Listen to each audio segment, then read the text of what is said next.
नमस्कार प्यारे बच्चों, कैसे हैं आप लोग। मैं संजीव कुमार सिंधु सभी बच्चों का एजुकेशन मंत्रा पे स्वागत करता हूं। तो चलिए बच्चे शुरू करते हैं आज के अपने इकोनॉमिक्स के टॉपिक।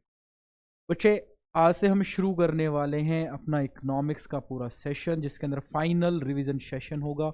35 दिन की ये क्लासेस रहेंगी, 35 डेज 35 टॉपिक डेट से। तो सारे के सारे हम टॉपिक 35 दिनों में कवर करने वाले हैं। 80 में से 80 नंबर आने की गारंटी। तो इम्पोर्टेंट टॉपिक हैं ये, और आपको सारे के सारे टॉपिक घर पे अपने लेवल पे चीज़ें कवर कर लेनी है। मैं आपको इस तरीके से गाइड करूंगा कि सारे के सारी चीज़ें आपकी कवर हो जाएंगी। आज की जो क्लास है बच्चे, वो इंट्रोडक्शन क्लास है, इंट्रो क्लास है। और आज की इस इंट्रो क्लास के अंदर आपको वो सारी चीज़ें पता चलेंगी जो आपके एग्ज़ाम के अंदर आती हैं। सबसे पहला हम डिस्कस करेंगे अपना सिलेबस। सेकंड हम डिस्कस करेंगे मार्किंग स्कीम, यूनिट वाइज भी और चैप्टर वाइज भी।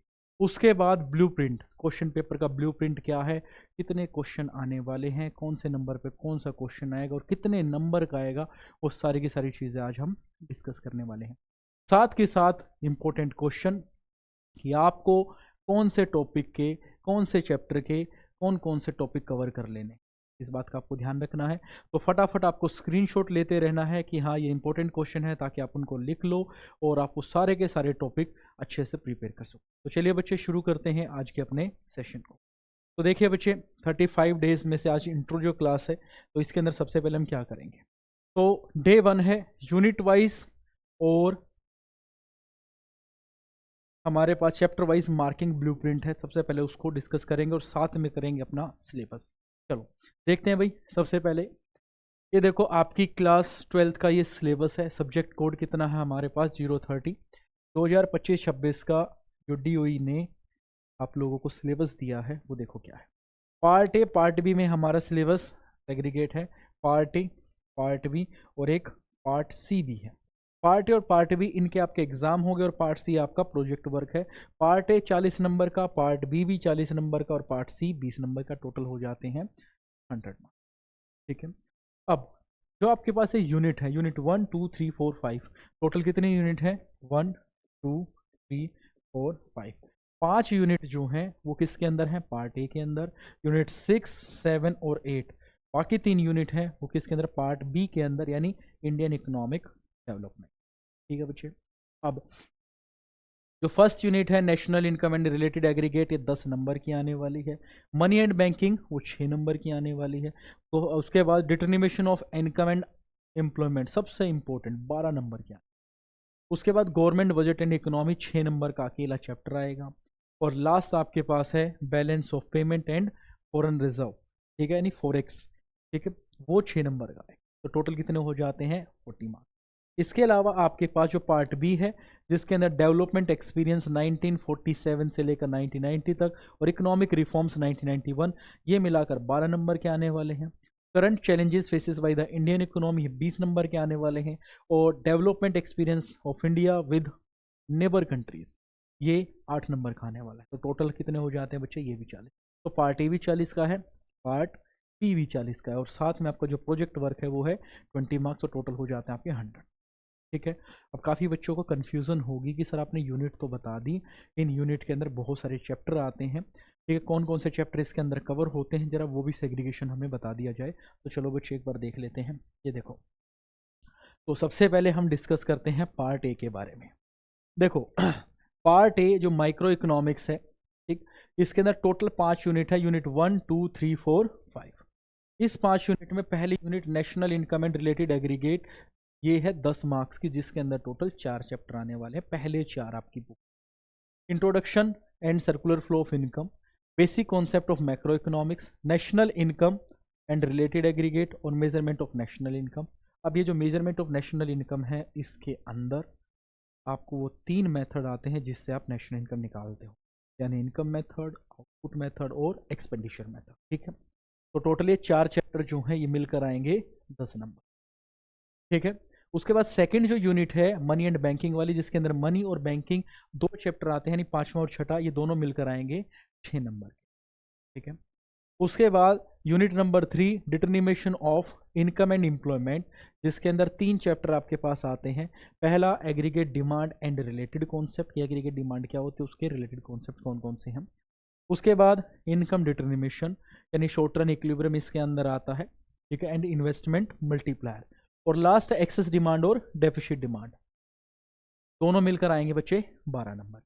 उसके बाद आपके पास गवर्नमेंट बजट एंड इकोनॉमी, ये अकेला चैप्टर नंबर 10 है, ये आने वाला है 6 नंबर का। और last balance of payment, balance of payment के अंदर 2 चैप्टर आते हैं, फॉरेन एक्सचेंज रेट और बैलेंस ऑफ पेमेंट, ये दोनों मिलकर आएंगे 6 नंबर के। तो टोटल हमारे पास हो जाते हैं 40 मार्क्स। समझ में आ रही बच्चे बात? ये टोटल ये 12 चैप्टर आपको कवर करने, यूनिट वाइज इसका सेग्रीगेशन किया गया है और ये आपके मार्क्स है। सबसे पहले तो आपको सेग्रीगेशन ध्यान से देख लेना, ठीक है, इतनी बात आ रही है समझ में। उसके बाद ये देखो, इसका स्क्रीनशॉट ले लो एक बार, ठीक है, ताकि आप इसको लिख सको और समझ सको कि कितनी कितनी चीज़ें और कौन कौन से चैप्टर में हम लोग को क्या क्या चीज़ें पढ़नी है, ठीक है। यूनिट नंबर 6 नाम है इसका डेवलपमेंट एक्सपीरियंस 1947 से 1990 and economic reform since 1991। Total 3 chapter इसके अंदर आने वाले हैं। चैप्टर 1, 2, 3, पहला Indian economy on the eve of independence, दूसरा 1950 से लेकर 1990 का भारत, और तीसरा 1991 की न्यू इकोनॉमिक पॉलिसी, जिसको एलपीजी पॉलिसी के नाम से भी जानते हैं।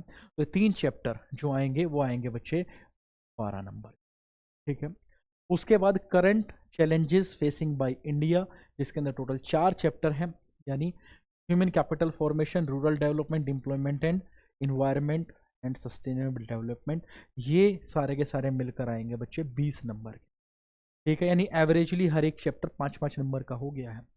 उसके बाद लास्ट वाला चैप्टर इंडिया, चाइना और पाकिस्तान के आपस में कंपैरिजन है, ये अकेला चैप्टर आएगा बच्चे 8 नंबर का। 12, 8 और 20 टोटल हो जाते हैं 40। तो 40 पार्ट ए, 40 पार्ट बी और सी पार्ट है आपके पास प्रोजेक्ट फाइल।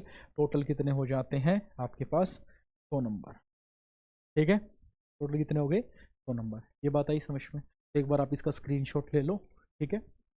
चलो, उम्मीद है आपने स्क्रीनशॉट ले लिया होगा। अब बढ़ते हैं थोड़ा सा आगे। तो सबसे पहले सिलेबस क्लियर हो गया होगा। जिन बच्चों ने अभी तक भी कुछ नहीं करा है उसके लिए ये पूरा सेशन रामबाण इलाज होने वाला है, ठीक है। तो चलो अब देखो, अब जो क्वेश्चन पेपर डिज़ाइन किया जाएगा ना आप लोगों का, उसके अंदर बेसिकली 3 चीज़ें हैं। क्या? सबसे पहले रिमेंबरिंग एंड अंडरस्टैंडिंग वाला पार्ट, ठीक है। रिमेंबरिंग एंड अंडरस्टैंडिंग यानी याद करने वाला जो पार्ट है वो 40% वाला है। कितना है? 40%। ये लगभग 32 नंबर जो है उन बच्चों के आ जाएंगे जिन्होंने चीज़ें मेमोराइज करी हैं या फिर अंडरस्टैंडिंग बेसिस पे हैं। जैसे फैक्ट है, कुछ टर्म है, बेसिक कॉन्सेप्ट है, डेमोन्स्ट्रेशन है, अंडरस्टैंडिंग ऑफ फैक्ट है, वो सारी की सारी चीज़ें इसके अंदर आएगी। बाकी अप्लाई करने वाले, यानी आपको क्या करना है, कोई प्रॉब्लम दी जाएगी या सिचुएशन दी जाएगी, वो आपको अप्लाई करनी है। बच्चे वो आएंगे 30%, यानी आपके पास 24 नंबर के वो क्वेश्चन आएंगे जो अप्लाइंग बेस्ड होंगे, अप्लाई बेस्ड जो। और last analysis, evaluation and creating, ठीक है। इस तरीके के क्वेश्चंस आने वाले हैं जो कि बाकी बचे हुए 30% मार्क्स होंगे, यानी 28 आपके पास 24 मार्क्स के इस तरीके के क्वेश्चन आएंगे। तो ये टाइप ऑफ क्वेश्चंस हैं, ठीक है। हालांकि किसी भी तरीके का क्वेश्चन जो आता है वो आपको अटेम्प्ट करना है, बस वो किस तरीके का क्वेश्चन है बस ये समझना है। यानी रिमेंबरिंग वाले सीधे सीधे सवाल सिर्फ 40% आ सकते हैं, इसका मतलब ये है। अप्लाई करने वाले 30% है, यानी 70% तो ऐसे सवाल आने वाले हैं जो आप क्लास में बैठे हो, आपने क्लासेस प्रॉपरली है तो आप उसे कर सकते हो। लेकिन बाकी 30% वाले कौन से हैं जो आपको एनालिसिस करनी है, जैसे कोई भी टेबल आ गई वैसे सवाल, इवेल्युएट करना है या फिर कोई चीज़ क्रिएट करनी है, ठीक है, इलेबोरेट द स्टेटमेंट टाइप जैसे क्वेश्चन, ठीक है। तो ये 2025-26 के क्वेश्चन पेपर डिज़ाइन के अंदर लिखा हुआ है, 3 घंटे का पेपर होने वाला, ठीक है। आगे बढ़ते हैं बच्चे नेक्स्ट। अब ये सबसे इंपॉर्टेंट है, आप इसका स्क्रीनशॉट लो एक बार, फिर उसके बाद मैं बताता हूँ ये क्या चीज़ है। जल्दी लो बच्चे।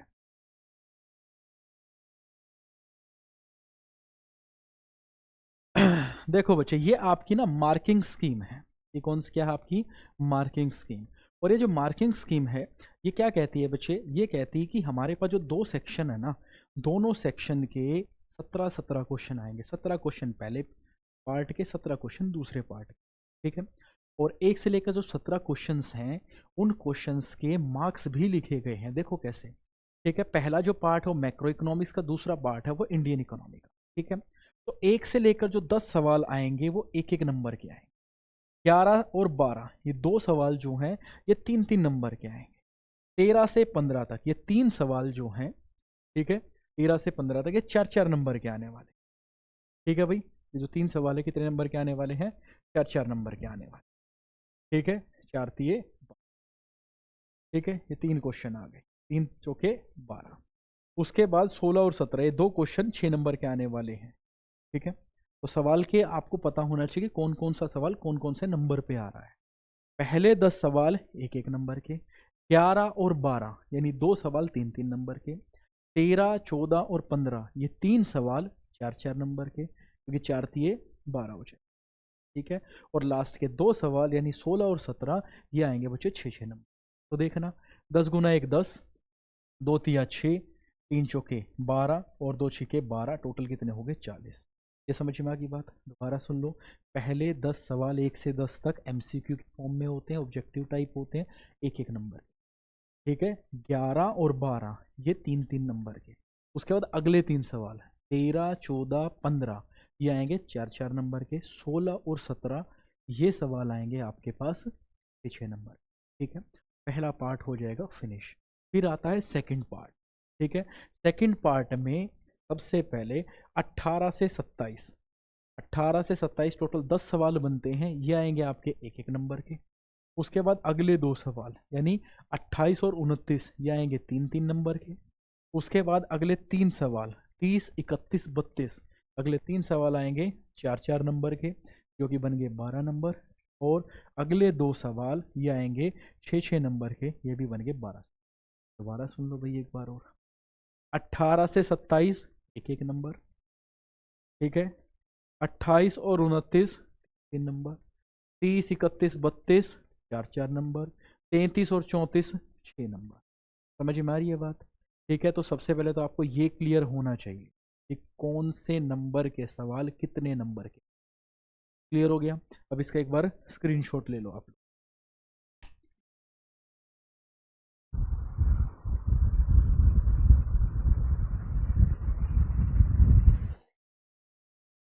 चलो भाई, ले लिया, समझ में आ गया? यानी इसका मतलब एक चीज तो समझ में आती है, इन 34 सवालों में से 10 और 10 20। ठीक है, यानी 10 + 10 यानी ये 20 सवाल तो आने वाले 1-1 नंबर के। ठीक है, दूसरी चीज 2 + 2 4 सवाल आने वाले हैं 3-3 नंबर के।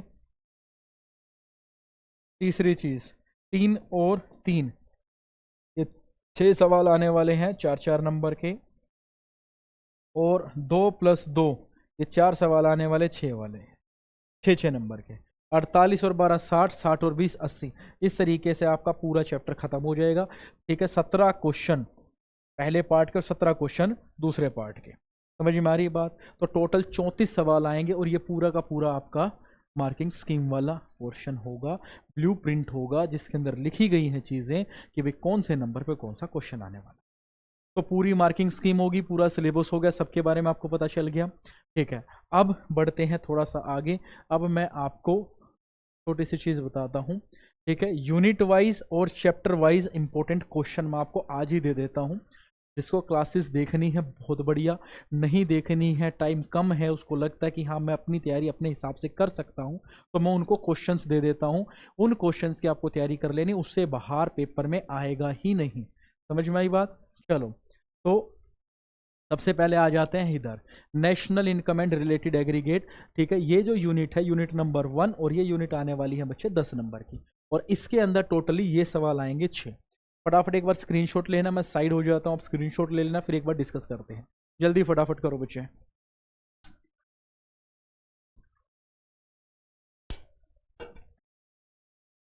चलो, अब देखो, सबसे पहले इसके अंदर सर्कुलर फ्लो ऑफ इनकम ये चैप्टर आता है। इसके बारे में बताया जाएगा कि सर्कुलर फ्लो ऑफ इनकम क्या होता है, रियल फ्लो क्या है, नॉमिनल फ्लो क्या है, सर्कुलर फ्लो मॉडल इन 2 सेक्टर इकोनॉमी, ये चीज़ पूछी जाएगी। दूसरा जो है 3 method of estimation of national income, उसके स्टेप और प्रिकॉशंस।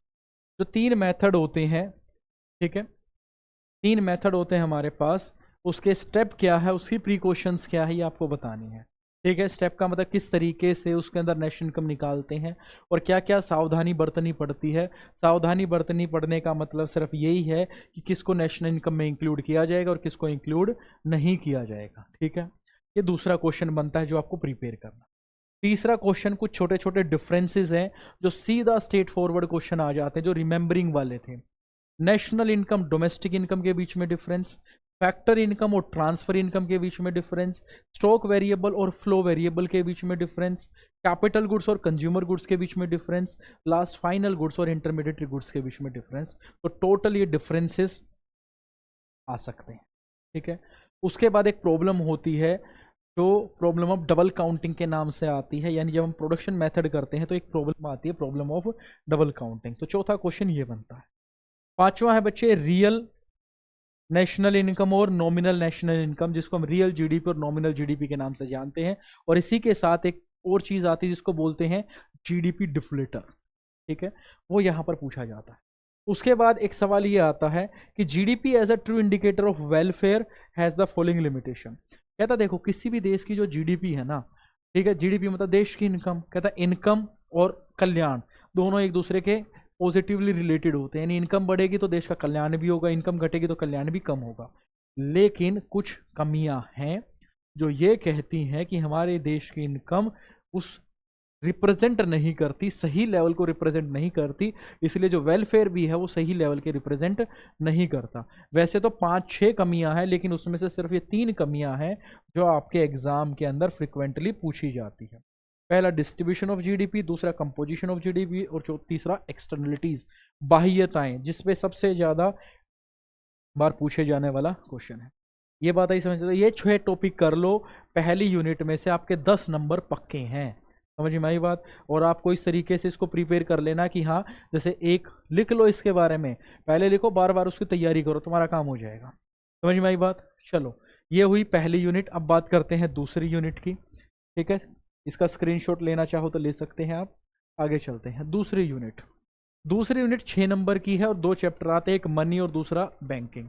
मनी वाले चैप्टर में से 2 ही चीजें आती हैं, फंक्शन ऑफ मनी और मनी सप्लाई। मनी के जो फंक्शन होते हैं टोटल 4 होते हैं, एम, एम, एस और एस। 2 आपके मेन फंक्शन होते हैं और 2 सेकेंडरी फंक्शन होते हैं, ठीक है। ऐसे ही जो मनी सप्लाई होती है, मनी सप्लाई के अंदर M1 कॉन्सेप्ट आता है, M1 concept of money supply. Total 4 होते हैं, M1, M2, M3, M4, but आता क्या है, M1 ही आता है। तो इसमें से 2 टॉपिक कर लो, डेट्स इट, खत्म, पूरा आपका टॉपिक आ जाएगा।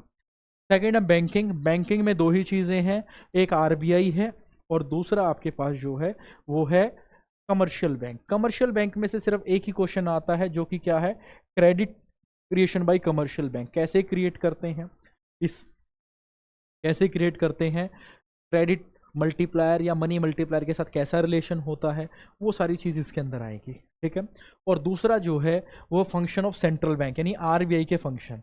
टोटल 5-6 फंक्शन होते हैं, वो फंक्शन आपको अच्छे से कवर कर लेने हैं, क्योंकि क्वेश्चन जो उन फंक्शन में से आ जाता है, अंदर से वो टॉपिक आपको पढ़ने पड़ेंगे कि भाई RBI के काम क्या क्या है, लेंडर ऑफ लास्ट रिजोर्ट क्या होता है, ठीक है, क्रेडिट क्रिएशन कैसे, क्रेडिट क्रिएशन तो नहीं हो, क्रेडिट कंट्रोल की ऐसे किया जाता है, जिसके लिए फिजिकल और मॉनेटरी पॉलिसी 2 पॉलिसी यूज़ की जाती है, लेकिन RBI जो है वो सिर्फ मॉनेटरी पॉलिसी को यूज़ करता है। मॉनेटरी पॉलिसी फर्दर 2 कैटेगराइज होती हैं, क्वालिटेटिव और क्वांटिटेटिव, वो हम इसके अंदर डिस्कस करेंगे। तो बेसिकली ये टोटल 4 टॉपिक आपको कवर करने हैं, और ये 4 टॉपिक कवर करते ही आपका ये वाला टॉपिक भी खत्म हो जाएगा और 6 नंबर यहाँ से आपके पूरे हो जाएंगे, ठीक है। चलो आगे बढ़ते हैं।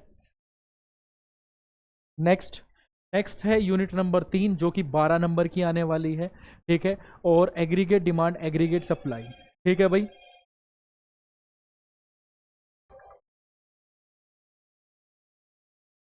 अब इस यूनिट के बारे में देखते हैं बच्चे हम लोग।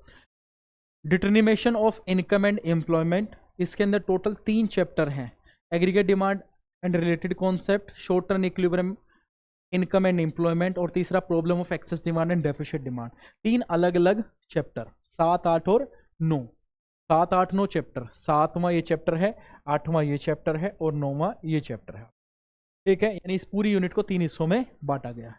अब इस पहले वाले चैप्टर में से 2 ही चीजें आती हैं, पहला कंजप्शन फंक्शन और सेविंग फंक्शन, और दूसरा APC, APS, MPC, MPS। इसके ऊपर क्वेश्चंस आते हैं, न्यूमेरिकल क्वेश्चन, वो आपको कवर करने हैं। तो 2 ही टॉपिक हैं जो आपको यहाँ से कवर करने हैं। नेक्स्ट में जब आप आओगे, शॉर्ट रन इक्विलिब्रियम में दो ही अप्रोच होती हैं, एक aggregate demand aggregate supply approach और दूसरी सेविंग इन्वेस्टमेंट अप्रोच। ये दो अप्रोच आपको पढ़नी है। पहली अप्रोच क्या है, डिसइक्विलिब्रियम से इक्विलिब्रियम पे कैसे जाएंगे। ऐसे ही सेविंग इन्वेस्टमेंट अप्रोच क्या है, डिसइक्विलिब्रियम से इक्विलिब्रियम पे कैसे जाएंगे। नेक्स्ट क्या है, इन्वेस्टमेंट मल्टीप्लायर। एक सवाल ये है आपके पास कि इन्वेस्टमेंट मल्टीप्लायर क्या होती है, उसकी प्रोसेस क्या है। नेक्स्ट जो चैप्टर नंबर जो 7 है, उसके अंदर तीन ही चीज़ें आती हैं। पहला, डेफिसिट डिमांड क्या है, डिफ्लेशनरी गैप क्या है। दूसरा, एक्सेस डिमांड क्या है, इन्फ्लेशनरी गैप क्या है। तीसरा, एक्सेस डिमांड और डेफिसिट डिमांड को कंट्रोल करने के लिए फिस्कल और मॉनेटरी मेजरमेंट कौन कौन से हैं। तो टोटल इस पूरी यूनिट के अंदर ये 9 टॉपिक होते हैं। 9 टॉपिक कर लिए, डेट सेट, पूरी यूनिट खत्म और 12 नंबर आपकी झोली में। ठीक है, आगे चलते हैं भाई। नेक्स्ट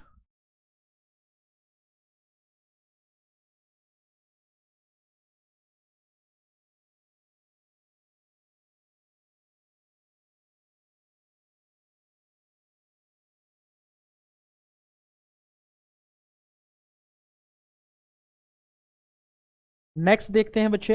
नेक्स्ट यूनिट नंबर 4 और यूनिट नंबर 5। यूनिट नंबर जो 4 है वो गवर्नमेंट बजट एंड इकोनॉमी है, और गवर्नमेंट बजट में सिर्फ 3 ही चीजें आती हैं। पहला, गवर्नमेंट बजट का ऑब्जेक्टिव। ठीक है, बेसिकली 2 ही ऑब्जेक्टिव पूछे जाते हैं इसमें, 5-6 ऑब्जेक्टिव, 2 आपको अच्छे से कवर कर लेने हैं। एलोकेशन ऑफ रिसोर्सेज, ठीक है, और redistribution of income and resources. दूसरा है इसके कंपोनेंट, गवर्नमेंट बजट के कंपोनेंट कौन कौन से हैं, जिसके अंदर जो अकाउंट होते हैं वो आपको कर लेने हैं। ठीक है, capital receipt, revenue receipt, capital expenditure, revenue expenditure, ये। और तीसरी जो चीज़ है बच्चे वो है डेफिसिट। 3 तरीके के डेफिसिट होते हैं, वो आपको इसके अंदर कवर कर लेने हैं। ठीक है, रिवेन्यू डेफिसिट, फिस्कल डेफिसिट और प्राइमरी डेफिसिट। ये हो गया पूरा चैप्टर खत्म। 6 नंबर आपकी। लास्ट जो है balance of payment and foreign exchange. तो बैलेंस ऑफ जो पेमेंट है उसके अंदर टोटल 4 चीज़ें हैं, current account, capital account, debit और क्रेडिट साइड में कौन कौन से आइटम आते हैं जहां से एमसीक्यू का क्वेश्चन आता है, और फिर एक autonomous and accommodating item. Total ये 4 टॉपिक है। ठीक है, उसके बाद फॉरेन एक्सचेंज रेट वाले चैप्टर की बात करते हैं। 3 ही मेथड होते हैं, fix exchange rate, flexible exchange rate और मैनेज फ्लोटिंग एक्सचेंज रेट। तो फिक्स, फ्लेक्सिबल और मैनेज फ्लोटिंग, इनके ऊपर क्वेश्चन आ सकता है। और एक last, currency appreciation, currency depreciation, ठीक है, रीवैल्यूएशन और डीवैल्यूएशन। इससे बाहर कुछ नहीं आएगा। ये पूरी की पूरी यूनिट नंबर 5 भी कवर हो गई। ठीक है, चलो अब बढ़ते हैं थोड़ा सा आगे। अब ये आ गई हमारे पास यूनिट नंबर 6। एक बार स्क्रीनशॉट ले लो आप इसका। बहुत बढ़िया भाई। चलो अब देखते हैं यूनिट नंबर 6 के अंदर 3 स्टेज पे इंडियन इकोनॉमी की बात करते हैं। पहली स्टेज, जब अंग्रेज भारत को आज़ादी के टाइम पे छोड़ के गए थे, तब का भारत। उसके बाद 1950 से लेकर 1990 तक हम लोगों ने मेहनत करके अपने देश को थोड़ा ठीक ठाक करा, उस टाइम के भारत की दशा। और उसके बाद 1991 में न्यू इकोनॉमिक पॉलिसी जब आई थी, उस टाइम का भारत। तो कुल मिला के आज़ादी के टाइम का भारत, 1950 से 1990 के बीच का भारत, और 1990 के टाइम का भारत। तो इसमें 3 चीज़ें हम कवर करते हैं। तो सबसे पहला जो चैप्टर है ना, ये वाला, ये चैप्टर तो मोस्ट इंपॉर्टेंट है। ठीक है, इसके अंदर agriculture sector, industry sector, foreign trade, infrastructure, ठीक है, और उसका इंपैक्ट ऑन इंडियन इकोनॉमी, यानी सारे के सारे 6 के 6 इंपॉर्टेंट टॉपिक हैं। सेकंड वाले में आते हैं 1950 से 1990 के बीच में। सबसे पहले एग्रीकल्चर सेक्टर की बात होती है, फिर आईपीआर 1956 की बात होती है, इंपोर्ट सब्स्टिट्यूशन, ट्रेड बैरियर और एसएसआई। ये टोटल 5 ही टॉपिक हैं, ठीक है, जो इसके अंदर आपसे पूछे जाते हैं। ठीक है, उसके बाद एलपीजी पॉलिसी की बात की जाए तो 3 चीज़ें, लिबरलाइजेशन, प्राइवेटाइजेशन और ग्लोबलाइजेशन, ये आपको पता होना चाहिए क्या होते हैं। ठीक है, इसके अलावा एक स्टेबलाइजेशन मेजर और स्ट्रक्चरल रिफॉर्म्स, 2 रिफॉर्म किए गए थे, वो क्या है, एलपीजी पॉलिसी क्या है, आउटसोर्सिंग, डब्ल्यूटीओ और इसकी क्रिटिकल इवैल्यूएशन। टोटल ये 11 पॉइंट हैं, 11 टॉपिक हैं। इनको अगर आपने कवर कर लिया तो आपके पूरे के पूरे नंबर आएंगे इस वाली यूनिट में। ठीक है बच्चे, चलो आगे चलते हैं। नेक्स्ट यूनिट, नेक्स्ट जो यूनिट है बच्चे, ये 20 नंबर की है। तो कितने नंबर की है, 20। ये और जो इससे पहले वाली यूनिट थी बच्चे, ये 12 नंबर की, ये 12 मार्क्स की है। ठीक है, ये यूनिट कितने की है, 20, क्योंकि चैप्टर भी कितने आने वाले हैं, 4। ठीक है, पहला जो चैप्टर है एम्प्लॉयमेंट एंड अनएम्प्लॉयमेंट, इसके ऊपर सबसे पहला सवाल टाइप ऑफ वर्कर, वर्कर कितने टाइप के होते हैं, ये सवाल आ सकता है। दूसरा वर्कर पॉपुलेशन रेशियो, वर्कर और पॉपुलेशन की रेशियो यानी लेबर फोर्स, वर्क फोर्स, ये फॉर्मूले कुछ आते हैं इसके अंदर। कैजुअलाइजेशन और इनफॉर्मलाइजेशन, इसके ऊपर एक क्वेश्चन आता है। और एक जॉबलेस ग्रोथ क्या होता है, ये सवाल पता नहीं कितनी बार पूछा जा चुका है। तो 4 आपके पास ये इंपॉर्टेंट है। और एक टाइप ऑफ अनएम्प्लॉयमेंट आती, कई बार टाइप ऑफ अनएम्प्लॉयमेंट आती है कि ये किस तरीके की एम्प्लॉयमेंट है। ठीक है, उसके बाद ह्यूमन कैपिटल फॉर्मेशन, इसके अंदर जो फेवरेट क्वेश्चन है कि ह्यूमन कैपिटल और ह्यूमन डेवलपमेंट के बीच में क्या डिफरेंस है। अगला ह्यूमन कैपिटल फॉर्मेशन और इकोनॉमिक ग्रोथ का आपस में क्या लेना देना है। ठीक है, उसके बाद ह्यूमन कैपिटल के सोर्स, ये तो सबसे ज़्यादा इंपॉर्टेंट कि किस किस तरीके से आप ह्यूमन कैपिटल बना सकते हो। और लास्ट क्या है, role of the government in human capital formation, human capital formation में गवर्नमेंट का क्या रोल है, गवर्नमेंट कौन कौन से ऐसे एफर्ट लगा रही है, कौन कौन से ऐसे पॉलिसीज लेके आ रही है जिससे क्या हो रहा है, ग्रोथ हो रहा है, ह्यूमन कैपिटल फॉर्मेशन हो रही है। ठीक है, वो इसके अंदर आ जाएगा। लास्ट क्या है, रूरल डेवलपमेंट, रूरल डेवलपमेंट में बेसिकली 4 ही चीज़ें आती हैं। रूरल क्रेडिट आता है एक तो, ठीक है, दूसरा आता है ये रहा एग्रीकल्चर क्रेडिट जिसको आप रूरल क्रेडिट बोलते हो। दूसरी जो चीज़ है, गवर्नमेंट ने एग्रीकल्चर मार्केटिंग को सुधारने के लिए क्या स्टेप लिए हैं, यानी अगला जो टॉपिक है वो क्या है, एग्रीकल्चर मार्केटिंग। तीसरा जो है वो है एग्रीकल्चर डाइवर्सिफिकेशन, और चौथा जो है ऑर्गेनिक फार्मिंग। पूरी की पूरी जो रूरल डेवलपमेंट की कहानी हो इन 4 चीज़ों के ऊपर ही है। पहला रूरल क्रेडिट क्या है, दूसरा आपके पास एग्रीकल्चर मार्केटिंग क्या होती है, तीसरा डाइवर्सिफिकेशन क्या होता है, चौथा ऑर्गेनिक फार्मिंग क्या होती है। ये 4 चीज़ क्या है और किस तरीके से वर्क करती हैं। और लास्ट जो हमारे पास टॉपिक है इसके अंदर एनवायरनमेंट एंड सस्टेनेबल डेवलपमेंट, इसके अंदर एक तो इन्वायरमेंट के फंक्शन क्या है, क्या काम करता है इन्वायरमेंट हमारे लिए, और लास्ट ये है कि सस्टेनेबल डेवलपमेंट ये कौन कौन सी स्ट्रैटेजी है। सीधे सीधे क्वेश्चन यहाँ से उठकर आ जाते हैं। टोटल ये 14 टॉपिक आपने कर लिए, आपके 20 मार्क्स पक्के। ठीक है, आगे बढ़ते हैं। ये लास्ट हमारी यूनिट है 8 नंबर की, और इसके अंदर क्या क्या आने की पॉसिबिलिटी जरा ध्यान से देखिए। सबसे पहले इंडिया, चाइना और पाकिस्तान की सिमिलरिटी क्या है। दूसरे नंबर पे डेवलपमेंट पाथ ऑफ चाइना, इसके अंदर 3 ही चीज़ें हम पढ़ते हैं, GLF great leap forward, great proletarian cultural revolution, और लास्ट इकोनॉमिक रिफॉर्म 1978। ये 3 चीज़ें हैं जो बार बार शॉर्ट नोट में पूछी जा सकती हैं। उसके बाद पाकिस्तान के अंदर पॉवर्टी दोबारा से क्यों आ रही है, इसके पीछे रीज़न क्या है, ह्यूमन डेवलपमेंट के इंडिकेटर क्या है, और लिबर्टी इंडिकेटर क्या है। टोटल ये 5 से 6 पॉइंट है जो करने के बाद आप ये 8 नंबर भी हासिल कर लेंगे। ठीक है भाई, तो ये थी आज की कहानी, और इस पूरी कहानी के अंदर मैंने आपको सारी चीज़ें बता दी हैं कि हमारा सिलेबस क्या है, टाइप ऑफ क्वेश्चन कैसे आते हैं। टोटल 34 सवाल आएंगे, 34 में 17 एक किताब में से आएंगे, 17 एक किताब में से आएंगे। ठीक है, 10-10 एक नंबर के 10-10 सवाल आएंगे, 3-3 नंबर के 2-2 सवाल आएंगे, 4-4 नंबर के 3-3 सवाल आएंगे, और 6-6 नंबर के 2-2 सवाल आएंगे। यानी लिखने वाले सवाल सिर्फ 7 और 7 14 सवाल आने वाले हैं। बाकी 20 सवाल MCQ की फॉर्म में ऑब्जेक्टिव टाइप आने वाले हैं, जहाँ सवाल और जवाब दोनों ही आपके सामने। समझ में आई बात। तो भाई हम लोग, ये तो इंट्रो क्लास थी, कल से हम लोग अपनी पूरी चीज़ों को शुरू करेंगे और हर एक टॉपिक को डिटेल से कवर करेंगे। हमारी जो क्लास रहेगी वो 30 मिनट से 35 मिनट की मैक्सिमम रहेगी, यानी 20-25 मिनट के आसपास ख़त्म हो जाएगी। ठीक है, ये जितने भी टॉपिक हैं एक एक को हम थोड़ा डिटेल से कवर कर लेंगे और कम से कम टाइम लगाएं ताकि आपका भी ज़्यादा समय बर्बाद ना हो। समझ में आई बात। तो बच्चे ये थी आज की हमारी क्लास।